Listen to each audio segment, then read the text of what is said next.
Alright, so magandang araw uli sa inyo mga kababayan at eto, may masamang balita kay dating Pangulong Duterte. Yan ang ating alamin at pag-uusapan dito lamang sa...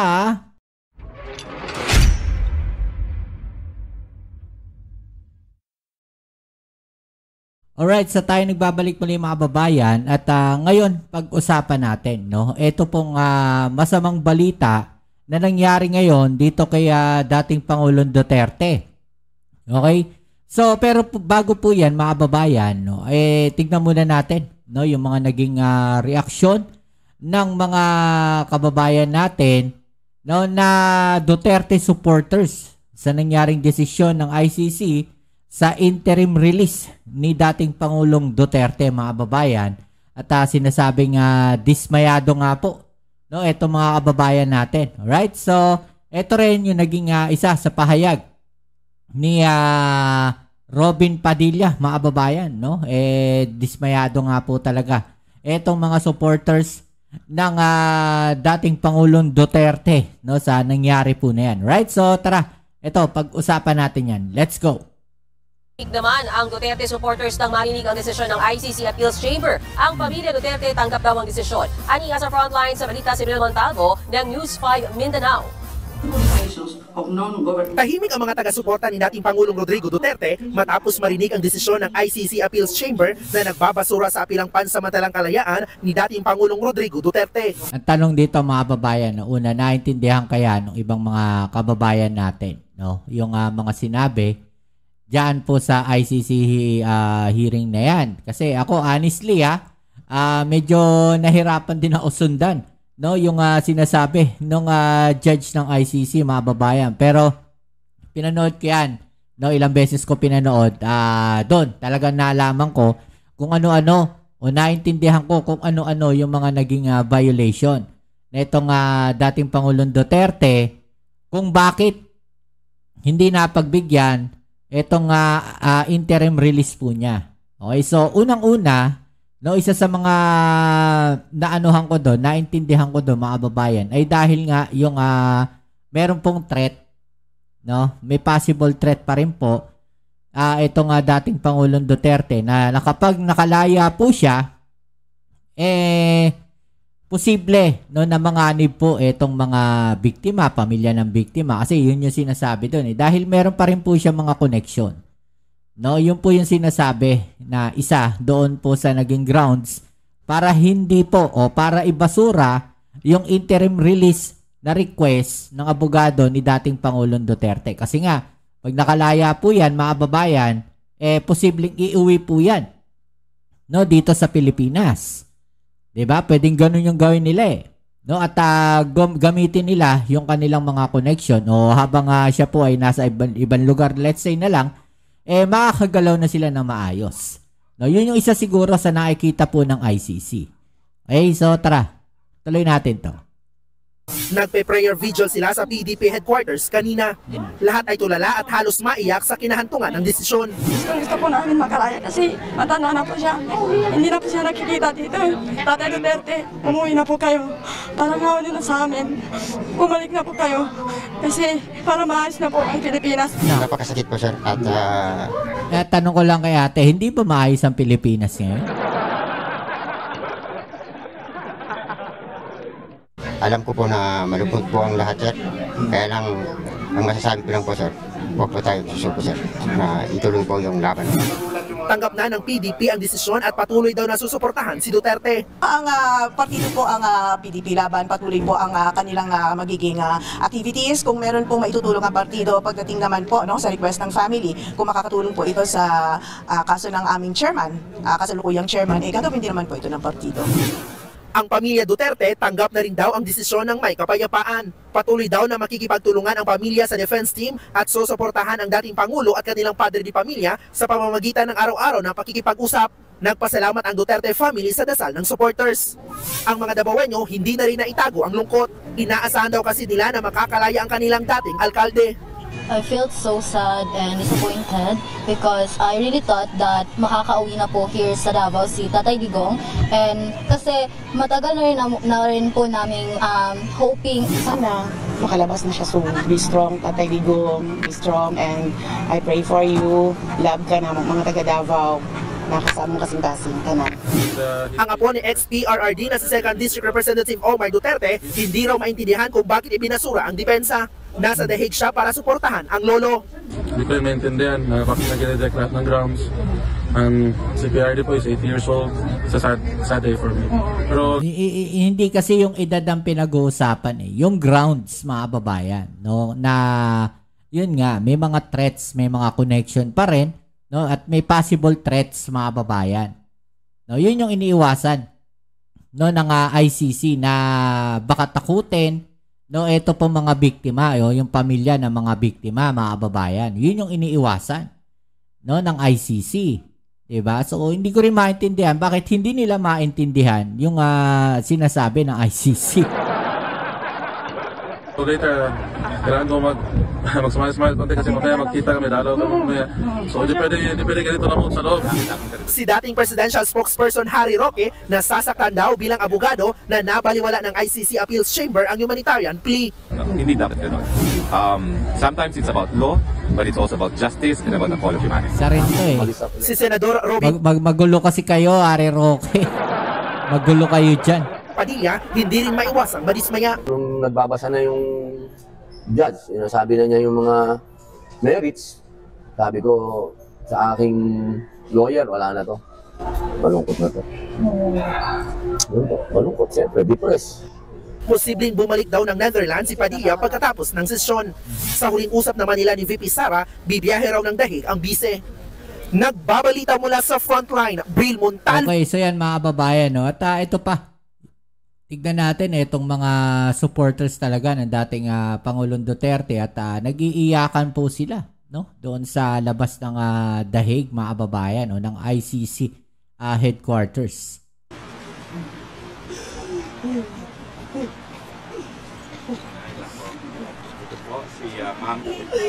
Here in Holland, this country, the international human rights is in this country. Our president is old. He did nothing. Na tayo magbibigay ng lakas. Okay? Tayo magbibigay lakas. Yeah. Please release! Let him go! You can't just sit down lying doing nothing. Still continue the fight. And if all our supporters are still with us, this is not the end. This is still just a part of it. This is still the continuation of a fight to bring him home. To tell me that the deep love, respect, and I don't see what they don't see. He's 80 years old. He's got maybe 5, 7 years. I think it's better he should spend those time with his family. This decision from the ICC, did you have any? Of course not. Yes.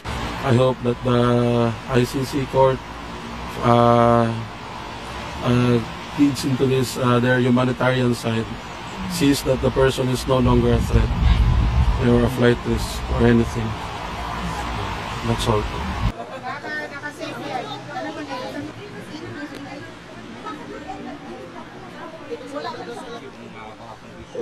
Grabe, talaga nag-iyakan sila, no? Okay, so yan yung mga naging reaksyon nitong mga kababayan natin. At ito pa, no? Panoorin din natin, sabi ni ate. Standing for a former president, Rodrigo Roa Duterte, because he has done a lot of things in our country on his journey as a president. And of course, we're human, and he's already 80 years old, so it's so sad I feel about that this path right now, the total darkness of his soul is really hard also, of course, especially to the people of Davao. We expect it to be positive, so have a better future for the Philippines, but I think the Philippines is right now doomed of what happened. We expected more.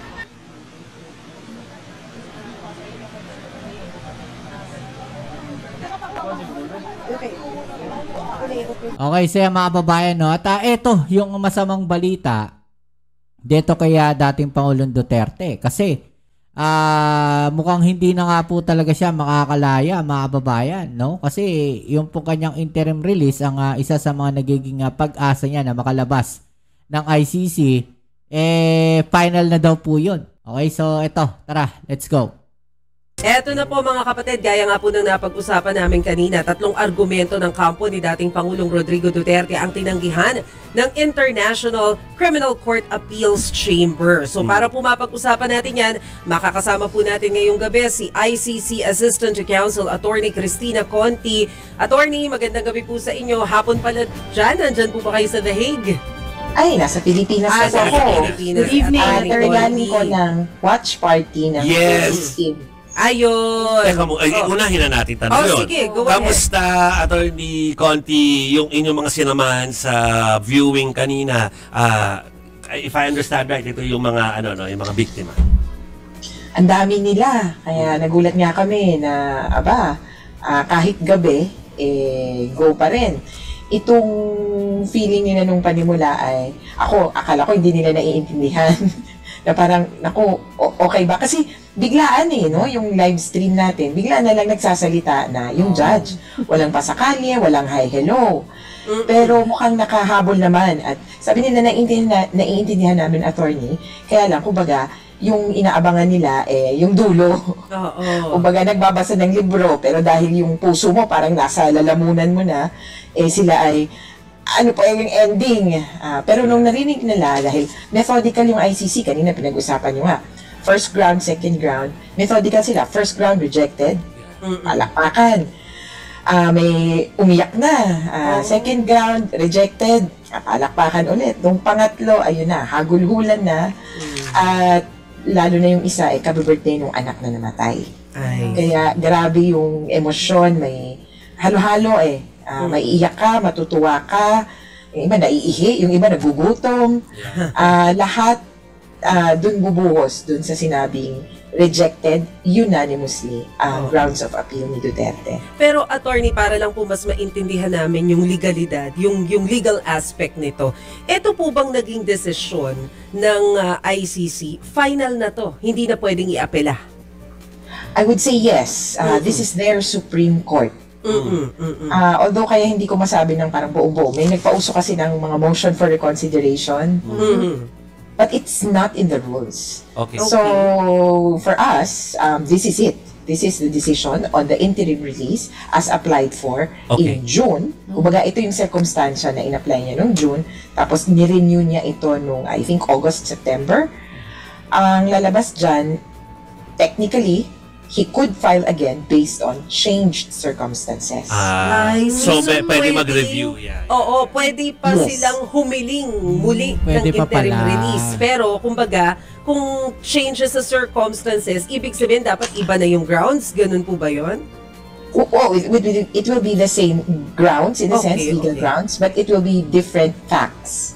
Hindi, halimbawa, kaya bang ihabol nila yon sa susunod nilang, halimbawa, iakyat pa ulit nila ito, Attorney Conti?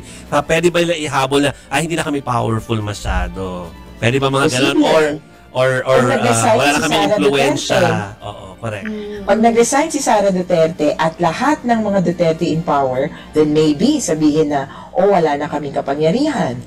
Kung itatwa si Duterte ng mga friends niya, katulad nung Chinese president, di ba? Ito yung pumunta siya doon, nag-travel na lang bigla-bigla at as a friend, as a guest of the President of China.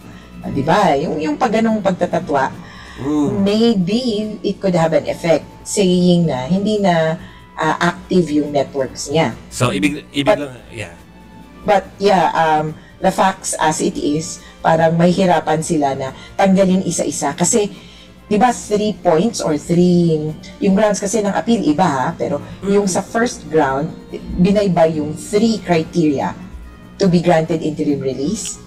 Jackpot sila. Ay, may sumasapaw na audio. Jackpot sila dun sa kumbaga pasok sa banga. Is a flight risk will probably interfere with the proceedings and will probably what's this? Commit the same alleged further crimes. Yeah. Tapos itong mga to kasi, ang hirap ko lang, kaya sorry na lang, nasabi na kasi, nagawa na kasi. Kaya yan ang mahirap purahin. Oo.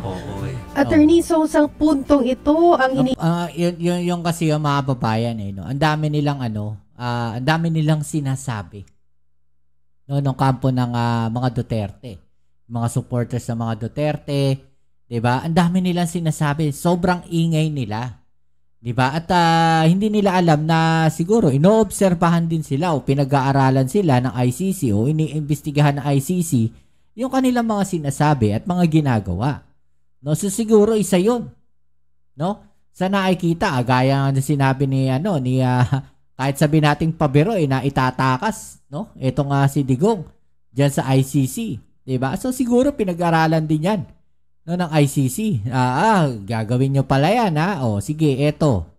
No, hindi po pwede yan. 'Di ba? So parang minamaliit nila yung kakayanan ng ICC.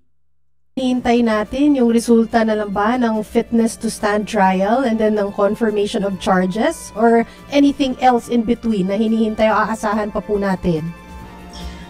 That's correct. The most immediate schedules would be December deadlines on the issue of fitness to stand trial, pero most probably that will be resolved in January. Pero on the part of the appeals chamber, may umakyat na rin dyan isa pang desisyon na dininay ng pre-trial chamber. Yun yung jurisdiction. May kapangyarihan ba ang ICC na dinggin ang kaso na ito? Yung system niyan ay for that issue, yung jurisdiction challenge, burado ang lahat. Kumbaga, wala. Tapos ang laban, even yung sinasabing warrant of arrest kay Bato de la Rosa, mawawalang bisa Kasi walang kapangyarihan yung ICC. So that's heavy.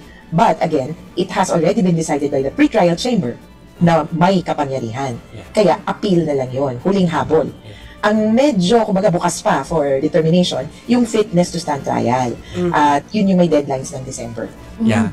Sadly, natin matansya yun dahil hindi nagpakita si Pangulong Duterte. I mean, kahit na judgmental lang tayo na itsura lang, pero at least nakita natin na. Pero paggabi, sinabi na tayo hindi darating.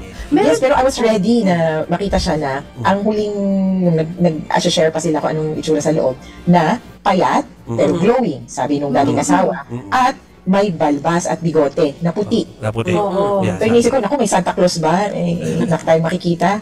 Hindi nagpakita Attorney, meron pa po bang mga ibang request na pending si dating Pangulong Rodrigo Duterte sa ICC? Yung mga issues na lang patungkol doon sa victims, kasi isa pa din yung, kumbaga, hindi ko naman masabing logistical, procedural din siya, and at the same time substantial, kasi yung pag-qualify sino ang mga kikilalaning biktima na haharap at magpa-participate sa ICC case na ito, hindi pa napagpapasyahan. So doon, may konting pasundot-sundot na tong si Kaufman na hindi pa nila nakikita kasi yung buong records, and pag-appoint ng lawyers. Doon mukhang may hihingi na naman yan for disqualification si Attorney Kaufman. Aamoy-amoy na namin na baka magpa-disqualify siya ng lawyers for victims. Pero, Attorney, makikihingi lang ako ng update. Baka natunugan na natin yung iba pang mga warrant of arrest. Ako, sabi nga sa amin, wala naman kayong role dyan, wag na kayong show. So, kaya, maski sa amin po, hindi po i-disclose ng ICC. We, generally, the public will know at the time that it is uploaded to the website. And the consideration is the risk that the warrant will not be served. Kasi di ba pag in-announce mo, makakatakas. Kaya mukhang ang style talaga ng ICC sa atin, sa Pilipinas, i-secret, hulihin para sigurado. Biglaan. Ako surprise na. Pahuli na lang, Attorney Conti, alam po, pagod na. Sa dami ng interview sa inyo today, mula kagabi. Nabuhayan kami. Oo nga. Sa akin lang yung mga learnings ito, learnings, lalo at alam natin na, yun nga, parang may chance pa naman na pwede pa silang may gawing, hirit in the coming, na panahon, pwede pa silang humirit ng kung anumang strategy nila, sinabi nyo na kanina yung pamilya, kung ano mga pwede nilang gawin to change yung circumstances, Kapag sinabi bang influence, nakikita rin ba yung influence na yun sa dami pa rin ng kanilang supporters at kung gaano kaigting yung pinapakita ng mga supporters lalo sa social media na kanilang marubdob na mga pag-express ng damdamin? Sa supporters, it would, ngayon ang appreciation nila is the supporters is equivalent to electoral support. Kaya naging mayor ulit ng Davao. So, kumbaga, yung support goes into electoral and political support, and therefore, nagkakaroon ng influence and resources. Pero yung sa social media, I would also warn that the ICC is taking close watch. May portion na sabi ko nga, would this pertain to me particularly, about fake witnesses. Bayan yung tanim witness. Binanggit yun sa decision ng ICC Pre-Trial Chamber as an indicator that the family, that Duterte, does not accept the legitimacy of the court. Kasi yung pagsabi mong gano'n na may fake witnesses, matindi yun. And that line, that narrative, is mostly from the social media warriors, yung mga supporters niya. Well, una, dapat hindi. Kasi hindi dapat masway yung mga judges and any other party dun sa mga sinasabi sa content, paano man nila siraan. Pero kung umabot ito sa level na conscious na pag-atake sa administration of justice, kumbaga hindi na nagagampanan ng mga judges at ng mga even the prosecutors kung sakali, or the lawyers for the victims and the victims themselves, at kung may pag-atake dun sa ebidensya o dun sa mga testigo, maaaring umabot yan sa level ng Article 70 crimes kung matitrace na orchestrated at bahagi ng pagwasak ng kaso ni Duterte itong lahat. So may ganung level na inaabot. Sana hindi maabot ng DDS supporters pero ingat po tayo dahil sa totoo lang kung hindi nyo pa man kasi hindi yan ikinapapanalo ni Duterte. Walang effect sa sa court In fact, pwedeng mag-backfire. Pero it has a lot of effect on how the international community looks at this. Pag nakikita nila na bakit ganito yung mga Pilipino? Parang gusto pa nilang yakapin yung mamamatay tao. At halos i-deny na hindi, wala namang nangyaring patayan, okay naman kami noon. Parang bumabalik yung nila, ba to? Bakit walang katutunan, natutunan yung mga to? Nagbalik ng anak ng dating diktador. Nagbalik ng anak, ng katandem ay anak ng kapwa tyrant or mamamatay tao na sinasabi nga natin. Kaya parang ganito ba ang Pilipino? Sana naman gumanda yung paningin nila sa atin. Soon in the future. Attorney Cristina Conti, thank you very much. Okay, so yan mga kababayan. So, ano sa masasabi po ninyo dyan? I-comment na lang po sa ibaba nyo mga opinion at atin yung pag-usapan. Alright? So yan muli, maraming salamat sa lahat ng mga patuloy na nakasuporta dito sa ating channel. Kita-its po tayo sa ating next video upload. Ito muli ay yung Kuya Mobs, it's Mobs TV. Peace. I'm out.